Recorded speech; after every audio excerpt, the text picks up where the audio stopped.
Welcome to S9 TV. ముందుగా headlines చూద్దాం.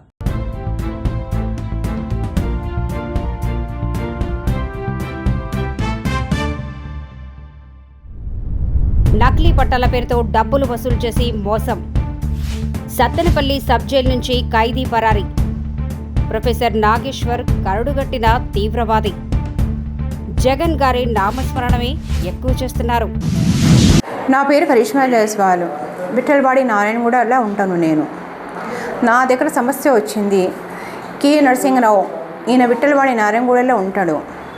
Poor people, middle class people రోటలు చేస్తారు కదా, వాళ్ళందరికీ పట్టాల జమీన్, గవర్నమెంట్ పట్టాల జమీన్ ఇస్తాడని వాళ్ళ దగ్గర నుంచి 50,000, 20,000, లక్షలు, 2 లక్షలు అట్లాంటి పైసలన్నీ తీసుకొని వాళ్ళందరికీ మోసం చేస్తుండు.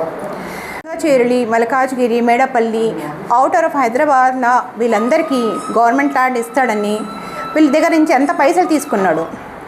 ఇది వాళ్ళ దగ్గర వాళ్ళు తిరిగిపోయి అక్కడ అంతా ఇన్వెస్టిగేషన్ చేసినారు. చూస్తే అక్కడ ఏం దొరికిందంటే అది మొత్తం గవర్నమెంట్ ల్యాండ్ ఉంది, ఏది రిజిస్టర్డ్ ల్యాండ్ లేదు. వాళ్ళు ఇచ్చిందన్నీ పట్టాలన్నీ డూప్లికేట్స్ ఉన్నాయి, సిగ్నేచర్స్ అన్నీ డూప్లికేట్స్ ఉన్నాయి, అక్కడ ఇచ్చిన ఆ పేపర్స్ అన్నీ డూప్లికేట్స్ ఉన్నాయి.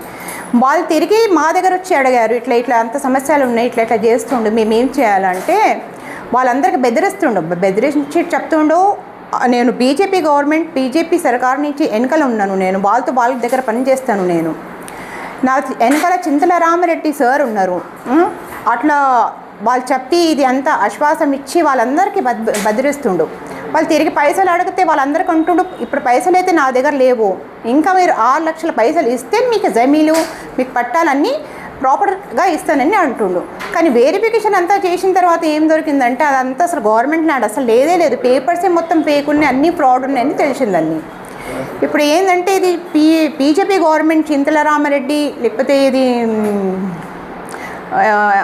ఎంపీ సార్ ఉన్నారు కదా, వాళ్ళతో రిక్వెస్ట్ చేస్తున్నాను, సార్ ఇదంతా మోసం చేస్తుండు, ఈయన బీజేపీ గవర్నమెంట్లో ఉండే ఇంత మోసం చేస్తుండు, మీ అందరికి ఇంత బదనాం చేస్తుండు, మీ వెనకాలంతా పేర్లు తీస్తుండు, ఇదంతా ఫేక్ గవర్నమెంట్, ఫేక్ డాక్యుమెంట్స్ ఇస్తుండు, పైసలు తీసుకుంటుండు, పైసలు పెట్టుకుంటుండు. మీరు ఏదైనా యాక్షన్ తీసుకోండి ఆయన దగ్గర నుంచి, ఆయనకి ఈ పోస్ట్ నుంచి తీపిచ్చేయండి. మీరు అంతా మీ పేరే పెట్టి అంత బదనాం చేస్తుండు, మీరైతే ఏం చేస్తలేరు, కానీ మీ పేరు పెట్టి ఇంత పైసలు తీసుకుంటుండు, అందరికి మోసం చేస్తుంది. ఇది కరెక్టా? కొంచెం ఇది చూసుకోండి సార్ మీరు ఇదంతా. ఇంకా స్పెషల్లీ రేవంత్ రెడ్డి సార్కి నేను అడుగుతాను, సార్ ప్లీజ్ ఈ పూర్ పీపుల్, ఈ మిడిల్ క్లాస్ పీపుల్ ఉన్నారు కదా, వీళ్ళందరికీ కొంచెం హెల్ప్ చేయండి. వీళ్ళ పైసలు మళ్ళీ తిరిగి రావాలా, వీళ్ళ పైసలు మళ్ళీ వీళ్ళు ఎంత ఇచ్చినా వీళ్ళందరికీ ఆ పైసలు దొరికినలాగా చేయండి. మీరు మొత్తం హైదరాబాద్లో 800 ఉన్నాయి, ఇన్వెస్టిగేషన్ చేస్తే ఇంకా ఎక్కువ పోతాయి సార్. ఇది ప్రతి ఒక్క దాని దగ్గర అకార్డింగ్ టు అంటే బండి వాళ్ళు ఉంటే వాళ్ళ దగ్గర 20,000 తీసుకోండు, కొంచెం మిడిల్ క్లాస్ ఉంటే వాళ్ళ దగ్గర 50,000 తీసుకోండు, కొంచెం మంచిగా ఉన్నారు వాళ్ళ దగ్గర 2 లక్షలు తీసుకోండు.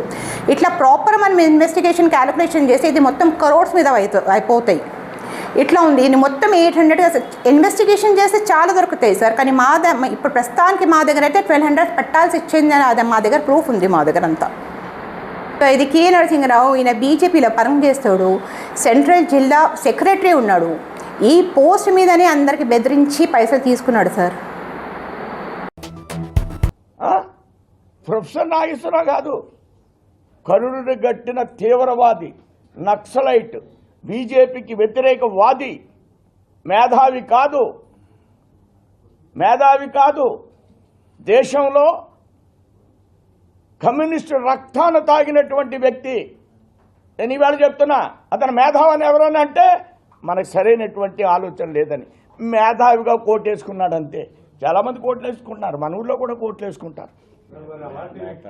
అలాంటి మేధావి అడిగే రైట్ ఏంటంటే, నువ్వు కమ్యూనిజాన్ని స్వీకరించావు, ఈవేళ కమ్యూనిస్టు దమ్ము ఉందా నీకు అని అడుగుతున్నా, ఛాలెంజ్ చేస్తున్నాను నేను.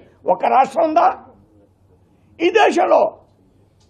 అన్నీ పోయిన తర్వాత ఇది స్వీకరించారంటే మేధావులు అయిపోయారు. పోయింది కమ్యూనిజం అంతా, సర్వనాశనం అయిపోయింది. ఇప్పుడు మేధావి అయిపోయాడు, టీవీలు పెట్టుకుని మాట్లాడుతున్నాడు. ఏంటి ఉపయోగం ఏంటి? నీ రాష్ట్రాలనే కాపాడుకోలేనోడు పోయి నువ్వు ఎవరికి ఉపన్యాసం చెప్తావయ్యా? నీ కమ్యూనిజాన్ని కాపాడుకోలేనోడి ఎవరికి ఉపన్యాసం చెప్తావు? దేనికి నీ మేధావితత్వాన్ని అడుగుతున్నాను నేను. ఎవరిని చూతులు గుచ్చుతావని అడుగుతున్నా. మా మీద వ్యతిరేకి మాట్లాడతాడంతే, దట్స్ ఆల్. నేను సుందరయ్య గారి ఇంటికి వెళ్ళాను, కాళ్ళకి నమస్కారం పెట్టాను. చాలామంది ఇంటికి వెళ్తాం, చికెన్ తిని ఆయన ఇంటికి వెళ్తాం. ఒరే బాబు నువ్వు కమ్యూనిస్టు కాదు, నువ్వు క్యాపిటలిస్టు అని అడుగుతాను. కమ్యూనిస్టుల వాళ్ళు వెళ్తాం, వెళ్తే తప్పేంది, కమ్యూనిస్టులతో స్నేహం చేస్తాం. ఆడ అపర మేధావులుగా మీలాంట్లో గుర్తింపు పొందారు కాబట్టి వెళ్తారు, ఆయనకి వెళ్ళి ఓ ఛాయ్ దాగి వస్తారు. ఒరే బాబు నువ్వు కమ్యూనిస్ట్గా ఉండకో, నువ్వు మారని లోపల చెప్పిపోతున్నావు, అది బయటికి చెప్పాలంటే.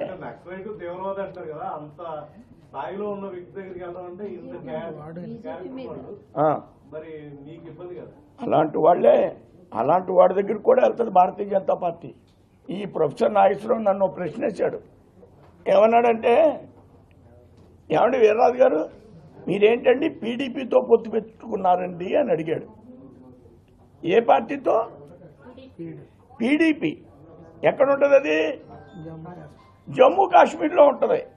దేశానికి అవసరం అయితే మేము హైదరాబాద్లో ఉన్న ఓవైసీతో కూడా పొత్తు పెట్టుకుంటా ఉన్నాను నేను. అలాగే ఆడింటికి వెళ్ళాము. ఏడు పెద్ద తప్పేంటి? దేశం కోసం, మా పిల్ల పెళ్లి కోసం వెళ్తామేంటి ఆయన దగ్గరికి? మంచి భలే చెప్పారు. మాట్లాడిన ప్రతి ఒక్కరు కూడా చూడండి, చంద్రబాబు నాయుడు లోకేష్ పేరు కంటే జగన్ గారి నామస్మరణే ఎక్కువ చేశారు. అంటే జగన్మోహన్ రెడ్డి అంటే ఈ తెలుగుదేశ సైకో పార్టీ వాళ్ళ వెన్నుల్లో ఎలా వణుకు పుడుతుందో ఒకసారి మీరు ఆలోచించండి. ఈరోజు మాటి మాటికి గొడ్డలి పార్టీ గొడ్డలి పార్టీ గొడ్డలి పార్టీ, ఏ విషయం అడిగినా కూడా మహిళలకు మీరు హామీలు ఇచ్చారు కదయ్యా, మహిళా శక్తి అని ఒక పేరు పెట్టుకున్నారు స్టేజ్ కి. మరి ఏదయ్యా ఆడబిడ్డనిది అంటే తల్లి చెల్లి గొడ్డలి పార్టీ. ఏదయ్యా నిరుద్యోగ భృతి లేదా ఉద్యోగాలు ఇస్తామన్నారు అంటే తల్లి చెల్లి గొడ్డలి పార్టీ. ఏదయ్యా డ్వాక్రా 0 వడ్డీ రుణాలు అంటే తల్లి చెల్లి గొడ్డలి పార్టీ. అయ్యా అమరావతిలో మీరు చేసే దోపిడీని ఆపండయ్యా అంటే తల్లి చెల్లి గొడ్డలి పార్టీ. అంటే ఈ ప్రభుత్వానికి సమాధానం చెప్పడానికి సమాధానం లేదు. డైవర్షన్ పాలిటిక్స్ తో ఎప్పుడు చూసినా తల్లి చెల్లి గొడ్డలి అంటూ మాట్లాడుతున్నారు. ఈరోజు నేను సూటిగా తెలుగుదేశం పార్టీ హోంమంత్రి అనిత గారిని వాళ్ళ మంత్రుల్ని అడుగుతున్నాను, అమ్మా మీ చంద్రబాబు నాయుడు తన ఆస్తుల్లో తల్లి చెల్లికి ఎంత ఇచ్చారో ఒకసారి చెప్తావమ్మా? హెరిటేజ్ ఆస్తుల్లో తల్లి చెల్లికి ఎంత ఇచ్చారో ఒకసారి చెప్తారమ్మా? ఈరోజు లెక్కలు చెప్పడానికి మీ నాయకుడి దగ్గర ఆయన కొడుకు దగ్గర సమాధానం లేదు. ఎందుకంటే ఈరోజు వాటికి వాళ్ళ తల్లి ఎలా ఉంటుందో ప్రపంచానికి తెలియదు, వాళ్ళ చెల్లెళ్ళు అక్కలు ఎలా ఉంటారో ప్రపంచానికి తెలియదు. వాళ్ళందరినీ ఎక్కడో అట్టడుగున పడేసి తాను మాత్రం మోసాలతో వెన్నుపోట్లతో ఈరోజు ముఖ్యమంత్రి స్థాయికి ఎదిగి ఈరోజు తాను తన పెళ్ళాం తన కొడుకు తన కోడలు మనవడు తప్ప ఈ ప్రపంచంలో ఎవరికి ఏ సహాయం చేయని చంద్రబాబు నాయుడు మాట్లాడుతుంటే మీరు తానా అంటే తందానని మాట్లాడుతున్నారే. సో చంద్రబాబు నాయుడు వాళ్ళ తల్లి ఫోటో గాని, తల్లితో ఉన్న ఫోటో గాని లేదా అక్క చెల్లెలతో ప్రతి సంవత్సరం ప్రేమగా ఆడబిడ్డల్ని ఇంటికి పిలిచి పసుపు కుంకుమ ఇచ్చి చీర పెట్టి భోజనం పెట్టాలి కదా ప్రతి అన్నదమ్ముడు పెట్టేది. మరి ఎన్నిసార్లు పెట్టాడో ఆ ఫోటోలు ఒకసారి బయట పెడితే ఈయన తల్లి చెల్లికి ఎంత ప్రేమ ఇచ్చాడు, ఎంత గౌరవం ఇచ్చారు, ఎంత ఆస్తులు ఇచ్చారు, ఎంత విలువలతో ముందుకెళ్లాడో అనేది మేము కూడా చూస్తాం. ఈ రోజు మీరు చూస్తే ఈ దేశంలోనే జగనన్న ఇచ్చినంత ఆస్తి తన చెల్లికి ఏ రాజకీయ నాయకుడు కూడా ఎవ్వరు కూడా ఇచ్చిన దాఖలాలు లేవు. ఏదో పచ్చ ఛానళ్ళు ఉన్నాయి, పచ్చ మీడియా ఉంది కదా అని మీ ఇష్టానికి మాట్లాడటం కాదమ్మా. అసలు గొడ్డలి పార్టీ ఎవరిది? మీది. ఎందుకంటే మీరు చెప్పే వివేకానంద రెడ్డి గారి హత్య గొడ్డలితో జరిగిందన్నారు కదా, అది ఎవరు అధికారంలో ఉన్నప్పుడు జరిగింది? చంద్రబాబు నాయుడు గారు అధికారంలో ఉన్నప్పుడు జరిగింది.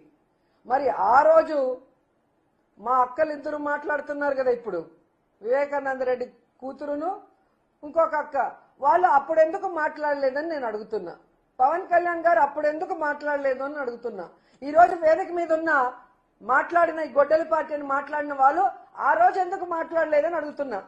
అధికారంలో మీరున్నారు, పోలీసు వ్యవస్థ మీ చేతిలో ఉంది, ఇంటెలిజెన్స్ మీ చేతిలో ఉంది. మరి తప్పు చేసిన వాళ్ళ మీద ఎఫ్ఐఆర్ ఎందుకు వేయలేదు? ఎందుకు ఎంక్వైరీ చేయలేదు? ఎందుకు వాళ్ళని శిక్షించడానికి ప్రయత్నించలేదు అని నేను అడుగుతున్నాను. సత్తెనపల్లి టౌన్ ఇన్స్పెక్టర్ ఈ నెల 25వ తారీఖున సత్తెనపల్లి సబ్ జైల్లో ఉన్నటువంటి ఒక కన్విక్ట్ ప్రిజనర్, ఇతని పేరు తమ్మిశెట్టి శ్రీను అలియాస్ శ్రీనివాసరావు. ఇతను గుంటూరుకు సంబంధించినటువంటి వ్యక్తి. ఇతను గుంటూరు అరండల్పేట పోలీస్ స్టేషన్కి సంబంధించిన 394/2015 కేసులో శిక్ష పడినటువంటి లైఫ్ శిక్ష పడినటువంటి ముద్దాయి. అయితే ఇతను సత్తెనపల్లి సబ్ జైల్లో సెమీ ఓపెన్ ప్రిజన్ అనేటటువంటి దాని ద్వారా పెట్రోల్ బంకులో పనిచేయడానికి నియమించబడిన వ్యక్తి ఈ నెల 25వ తారీఖున ఉదయం 11:30 గంటలకు అక్కడ నుండి పారిపోయాడు. అతని ఫోటోను కూడా మేము మీకు ఇస్తూ ఉన్నాము. ఈ ఫోటోలో ఉన్నటువంటి పారిపోయినటువంటి ప్రిజనర్ ఎవరైతే ఉన్నారో ఇతను ఎక్కడ కనిపించినా కానీ ఆ సమాచారాన్ని సత్తెనపల్లి టౌన్ ఇన్స్పెక్టర్ నెంబర్ అయినటువంటి 9440796230 ఈ నెంబర్కి, లేదా సత్తెనపల్లి డిఎస్పీ గారి నెంబర్ అయినటువంటి 9440796208 ఈ నెంబర్లకి తెలియజేయవలసిందిగా కోరుతూ ఉన్నాను. Thank you.